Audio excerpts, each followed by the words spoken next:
special guest. It's always a pleasure to have you with us a couple of tests of summer. Good for a bad story or two. Well, and he may well hear another one as well as this break. So we've got the Fox monitor on here, right? And they're showing old highlights. I'm not going to give away who caught you, but they're showing highlights. And Matty Hayden, in a nothing one-dayer, in an absolutely nothing one-dayer, is caught by a classic. The filthy language that came out of your mouth to describe that fielder. Yes. I just you've still got that competitive streak in you, haven't you? Wow, it used to annoy me. Poor Collingwood. Honestly, I didn't mean you to give the name away. it just plagues me every time. He found a way to get me, no matter where he was fielding. He'd find one of the classic catches of the tournament would be yours truly. So annoying. Now I hope we haven't put you in a bad mood. Now last night we're a bit off the leash. Yes, it was the final session, final few minutes of the last session. Got as a well. little willing, but you had a story. Yeah. All you teased us with was the word piles. Yeah. What the hell are we talking about here? Okay, we're going to 2005-6 Ashes series, and it was the same. It was the same series that. Oh, sorry, it might have been early. It was 2001. Beg your pardon. It was the same series where Glenn McGrath caught that miracle catch, a little bit like Marnus Labuschagne did today, where he's kind of gone with two hands and it ended up sort of absolute wing and a prayer in his right hand. So all-time classic. One of the all-time miracles, not classics, miracles. So it took me right back to the toss, which Australia won. So half an hour to go, I've got a pretty nasty case of Gomas. So I go to the team doctor. And I say to him, mate, this has happened. He says, look, no problems. You know, he said, what we'll do is we'll just give you a little local jab and I'll just Edward Scissorhand them up and you'll be good to go. It's a little bit like when you get a blood blister on your thumb or on your toe and you sort of drill a hole through your nail and the pressure releases and it's good. I mean, they're very painful, obviously, for those that have been inflicted with such a bodily harm injury. So I thought, great idea. It sounded wonderful. So I went in, was in prone position. There was a needle just starting to come towards me, so I'm sort of clenching. He says, relax. He said, relax? Mate, you're about to jab my bottom with the needle. No, thank you. Anyway, I'd taken it very, very bravely, obviously. And next minute, he's cut it open. I'm back in my whites again, and I'm back out to play. I thought it was great. You just put a little sanitary napkin to collect the blood that was going to be there. And so I get about. I'm sorry I asked about this. 20 minutes into my batting, and I go to JL, mate, I'm in real trouble here. And he said, why is that? And he said, mate, the anaesthetic is wearing off. Oh. And, of course, with local anaesthetic, you get adrenaline as a part of the anaesthetic, so now, which acts as a vasoconstrictor. So now I've turned into a gusher. So I've now got blood actually on my trousers. So I am so embarrassed, right, that I go, I've just got to end this. So I dong one up to mid-on, waddled off the ground, and that was the last time I took any part in that match at Adelaide Oval. So why it reminded me is that when I watched that catch, I was in my hotel bed, and I had an ice condom sack, basically, to try and cover up this wound. It was just, man, actually telling this story is good therapy for me because I still haven't let it go. This would have been M. Hayden brackets Piles. Yeah. What was the excuse we gave that you weren't there? No, Cricket Australia transparency policy, when suited them, was to release the true information. So, of course, the next Test match, the Barmy Army, on the 8th day of Christmas, was talking about my piles. Honestly, the things you have to do to wear the baggy green, my friend. Do we have any? Do you remember the words? No, I can't. You will have to get them up at some point. I should ask the Barmy Army because they were singing it so loudly. They probably still. I don't know if it was the 8th day. I might have been the 5th or 6th day. Now, I've heard you talk glowingly. I tell you what I don't hear you talk about often. Right. The triple hundred against Zimbabwe, right? Yeah, but why would you? But what I hear you with great pride is talk about the near double hundred here 2002, 2003. Is Yeah. that close to your proudest knock when first test of the Ashes, NASA loses the toss, sends you in, Yeah. you go nuts. And Yeah. wasn't there a sledge from one of the Poms that triggered you? Yeah, well, it wasn't necessarily a sledge. So at the end of the first session on day one, and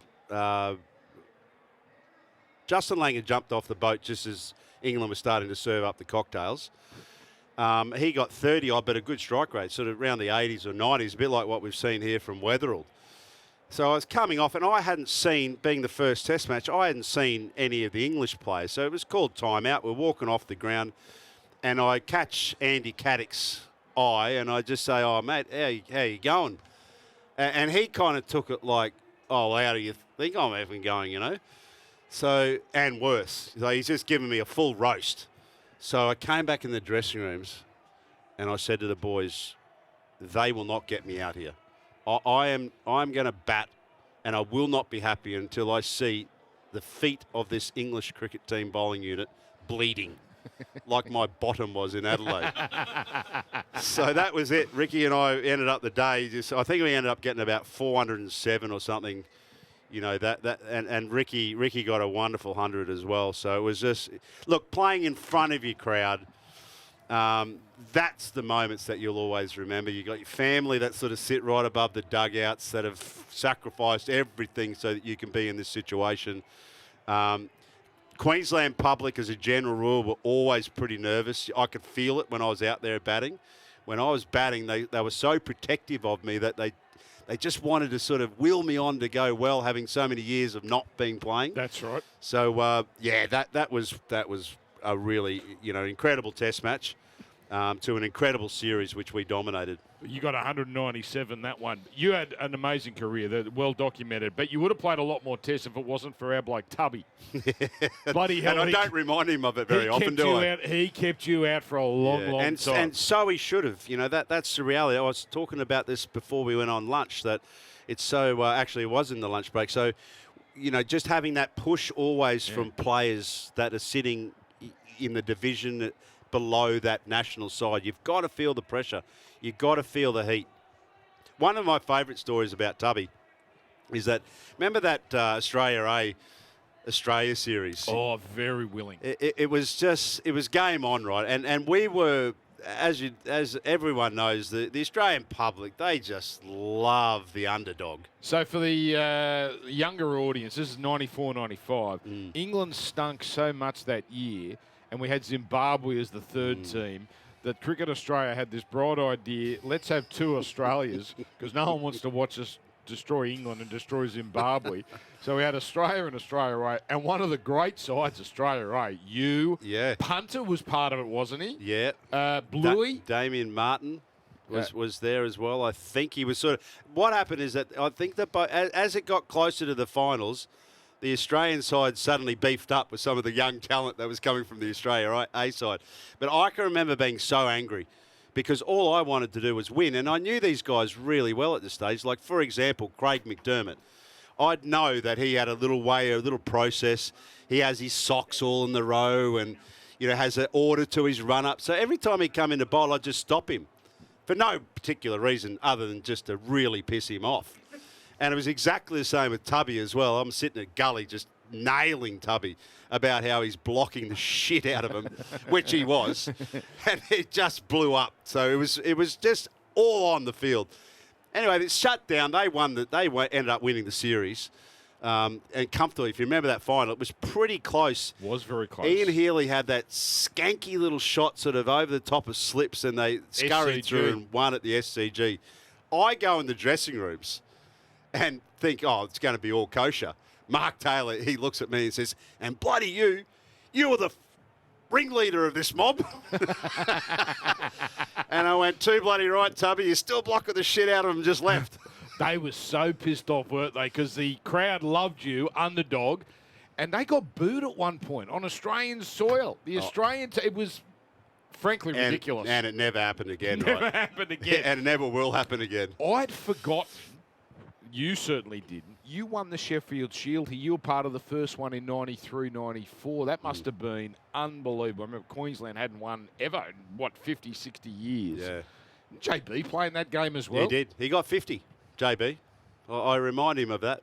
Whilst I also have on my podcast, I've got that scorecard that's sitting on my left-hand side of the old Gabba scoreboard. My favourite memory of that, though, came 25 years later. And what happened is that this bloke randomly just got my number and said, mate, I've got something for you. And I was like, really? Okay. What is it? He said, look, we're just a bunch of bachelors that when we ended up getting married off, I've got a piece of the old scoreboard from the old, just from the hill when the Dean brothers all turned it down. And he said, would you be interested in having it? It was the fall of wicket sign. And I went, mate, that'd be unbelievable. So he dropped it around. He's a great fella. And I've now got it in pride of place above my Yoda smoker. It's got all the smoke stains that are coming up it. But, yeah, that was pretty monumental. And when you look at this ground today as well, it's almost unrecognisable. When you think about the SCG and in particular Adelaide Oval with the renovation there, they've just done it so well, the blend between what should be now and what was once upon a time. Now, Dos, you haven't brought the hat here today. No, I've got it. Yeah. Where is it?